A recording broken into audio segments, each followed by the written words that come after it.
வணக்கமகளே. அடுத்த மாதம் காதல் கல்யாணம் நடைபெற இருந்த நிலையில் தன்னுடைய உயிரை கொடுத்து மொத்த உரையும் சுமார் 110 பேரை காப்பாற்றிய ஒரு இளம்பெண்ணுடைய செயலை பற்றி தான் நம்ம இந்த வீடியோவில் டீட்டெயிலாக பார்க்க போகிறோம். ஸோ முடிந்த அளவுக்கு இந்த வீடியோவை ஸ்கிப் பண்ணாமல் முழுமையாக பாருங்கள். இந்த வீடியோக்குள்ளே போகிறதுக்கு முன்னாடி இந்த வீடியோக்கு ஒரு லைக் பட்டனை ப்ரெஸ் பண்ணிடுங்க. நீங்கள் இதுவரைக்கும் அந்த சேனலை சப்ஸ்கிரைப் பண்ணாமல் இருந்தீங்கன்னா மறக்காமல் சப்ஸ்கிரைப் பண்ணிக்கோங்க. கூடவே அந்த பெல் சிம்லையும் மறக்காமல் கிளிக் பண்ணிக்கோங்க. சரி வாங்க, இப்போ நாம் வீடியோக்குள்ளே போகலாம். திருப்பத்தூர் மாவட்டம் வாணியம்பாடியை அடுத்த உதயேந்திரம் வெங்கடாபுரம் கிராமத்திலிருந்து மேல்மருவத்தூர் கோயிலுக்கு விரதம் இருந்து இருமுடி கட்டி நேற்று முன்தினம் காலை 1:30 மணியளவில் ஒரு சுற்றுலா பஸ் மற்றும் 2 வேன்களில் சுமார் 110 பேர் புறப்பட்டுள்ளனர். அந்த சுற்றுலா பஸ்ஸில் மட்டும் மொத்தம் 60 பக்தர்கள் இருந்தனர். அதில் 10 ஆண்களும் வெங்கடாபுரம் சங்கரின் மகளான அகல்யாவும் அவருடைய தாயான கலைவாணியும் அகல்யாவுடைய அக்காவான கௌசல்யா ஆகியோரும் இருந்தனர். அப்போது ராணிப்பேட்டை மாவட்டம் ஆற்காடு செய்யாறு பைபாஸ் சாலையில் 30 வெட்டி என்ற பகுதியில் வளைவு அருகே அதிகாலை 4 மணி அளவில் அந்த சுற்றுலா பஸ் வந்தபோது டீ குடிப்பதற்காக டிரைவர் அந்த பஸ்ஸை ஓரமாக நிறுத்தியிருக்கிறார். அப்போது அந்த பகுதியில் தாழ்வாக சென்ற ஒரு மின்சார கம்பியானது பஸ்ஸின் மேல் பகுதியில் உரசியுள்ளது. அனைவருமே இருக்கையில் அமர்ந்திருந்த நிலையில் டீ குடிக்கிறதுக்காக பஸ்ஸை ஓரமாக நிறுத்தினாங்களே, அந்த சமயத்தில் அந்த பஸ்ஸில் இருந்து முதல் ஆளாக அகல்யா தான் டீ குடிக்கிறதுக்காக முதல்ல இறங்கியிருக்காங்க. அவங்க இறங்கும்போது என்ன பண்ணியிருக்காங்கன்னா, படிக்கட்டு இருக்கக்கூடிய கம்பியை பிடிச்சிக்கிட்டே கீழே கால் வச்சுருக்காங்க, தரையில் கால் வச்சுருக்காங்க. அதாவது பஸ்ஸு மேலே அந்த மின்சார கம்பி பட்டிருந்தாலும் கூட டயர் ரப்பருங்கிறதால அந்த கிரவுண்டு கிடைக்காதால கரண்ட் யாரையும் தாக்கலை.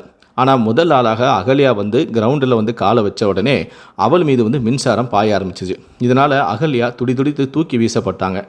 தன்னுடைய உயிர் போகக்கூடிய அந்த நிலைமையிலையும் கூட யாரும் கம்பியில் கை வைக்காதீங்க, யாரும் பஸ்ஸிலேருந்து இறங்காதீங்க அப்படின்னு சொல்லி கத்தி கூச்சலிட்டபடியே கீழே சாய்ஞ்சாங்க. இதையடுத்து உஷாரான மற்ற பயணிகள் சீட்டை விட்டு நகராமல் எல்லாருமே அவங்கவுங்க சீட்லேயே அமர்ந்துட்டாங்க. இதனால் சுதாரித்து கொண்ட அந்த பேருந்து ஓட்டி வந்த டிரைவர் உடனடியாக அந்த இடத்துல இருந்து தந்த பேருந்தை நவுட்டி வேறொரு இடத்துல நிப்பாட்டினதால பேருந்தில் இருந்த மற்ற பயணிகள் உயிர் தப்பிட்டாங்க. தூக்கி வீசப்பட்ட அகல்யா பேச்சு மூச்சு இல்லாமல் கிடந்ததை பார்த்து உடனடியாக அவங்களோட மற்றவங்க எல்லாருமே அகல்யாவை தூக்கிட்டு அருகில் இருக்கக்கூடிய ஆற்காடு அரசு மருத்துவமனைக்கு போனாங்க.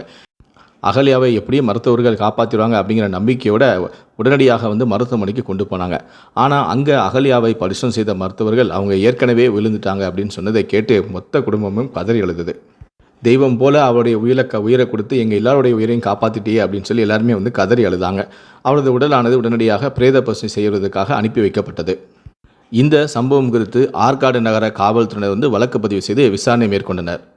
அகல்யா விழுந்த விவகாரத்தில் சுற்றுலா பஸ்ஸை அஜாக்கிரதையாக இயக்கியதாக ஆற்காடு அடுத்த வளவனூர் கிராமத்தை சேர்ந்த டிரைவரான காமராஜ் வயது 45 என்பவரையும் போலீசார் நேற்று மாலை கைதும் செஞ்சுருக்காங்க. மேலும் மாதம் ஒரு முறை ஷட்டவுன் அறிவிக்கப்பட்டு 8 மணி நேரமாக ஏதாவது பழுது இருந்தால் சரி செய்யுங்க அப்படின்னு சொல்லியும் கூட இந்த மாதிரி பேருந்தின் மீது கம்பி உரசும் அளவுக்கு தாழ்வாக தொங்கியபடி தான் மின்கம்பி இருந்துச்சு அப்படின்னு சொல்லி அந்த பகுதியை சேர்ந்த மக்கள் எல்லாருமே குற்றம் சாட்டிட்டு வராங்க. இந்த நிலையில் தான் பேருந்தின் கூரை உரசும் அளவுக்கு தாழ்வாக தொங்கி கொண்டிருந்த அந்த மின் கம்பியை மின்சார ஊழியர்கள் நேற்று உடனடியாக சரி செஞ்சாங்க.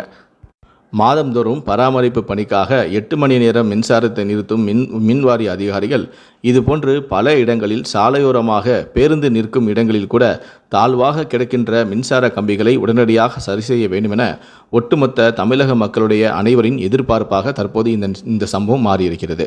இதை பற்றி அவங்களுடைய கருத்துக்கள் என்ன அப்படிங்கிறத கீழே இருக்கக்கூடிய கமெண்ட் செக்ஷனில் மறக்காமல் சொல்லுங்கள். முடிந்த அளவுக்கு இந்த வீடியோவை மற்றவங்களுக்கும் ஷேர் பண்ணுங்கள்.